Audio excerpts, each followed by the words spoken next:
जय माता दी दोस्तों।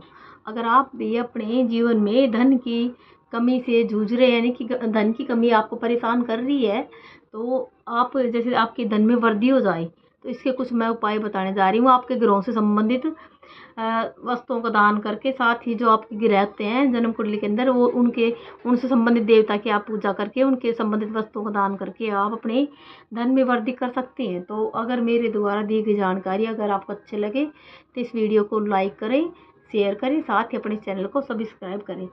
तो सबसे पहले होते हैं जैसे सूर्य ग्रह। तो सूर्य ग्रह के जो देवता होते हैं वो होते हैं विष्णु भगवान। तो उनके विष्णु भगवान की पूजा करें, साथ ही गेहूं और लाल तांबे का दान करें। और दूसरे होते हैं चंद्र ग्रह। इनके देवता होते हैं शिव जी भगवान, यानी भोले बाबा। तो इनके शिव जी की पूजा करनी चाहिए, साथ ही मोती, चावल, दही या चांदी का दान करना चाहिए। और तीसरा होता है मंगल ग्रह। इनके देवता होते हैं हनुमान जी। तो इनके लिए हनुमान जी की पूजा करें और सौंफ, देसी खांड, मूंग या मसूर का दान करें। और चौथा होता है बुध ग्रह, जिनसे संबंधित देवता दुर्गा माता होती हैं, और दुर्गा माता की पूजा करें इसके लिए, और साथ ही मूंग की साबुत दाल का दान करें। और 5 होते हैं बृहस्पति ग्रह। इनके देवता होते हैं ब्रह्मा जी, यानी कि हमें ब्रह्मा जी की पूजा करनी चाहिए। साथ ही ब्रह्मा जी की पूजा यानी गुरु की पूजा, और इसके साथ ही दाल, चना, केसर, हल्दी एवं सोने का दान करें। और 6 होते हैं शुक्र ग्रह।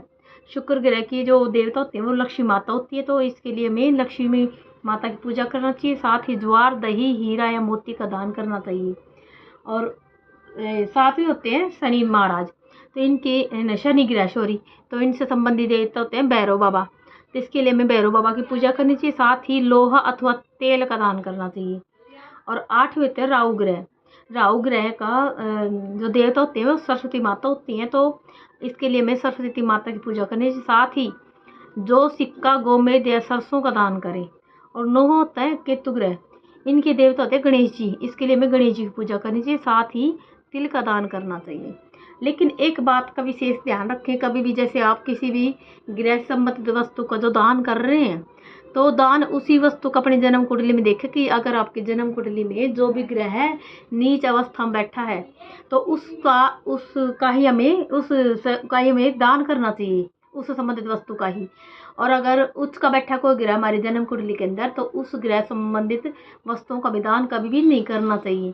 और साथ ही जैसे हमारी जन्म कुंडली में कोई ग्रह नीच स्थिति में बैठा है, तो उससे संबंधित वस्तुओं का हमें दान लेना भी नहीं चाहिए। क्यों? इससे क्या होता है कि जो ग्रह बैठा होता है हमारी जन्म कुंडली में, वो ज़्यादा कुपित हो जाता है और हमें ज़्यादा पीड़ित करता है। इसलिए कभी भी पीड़ित ग्रह का दान नहीं लेना चाहिए।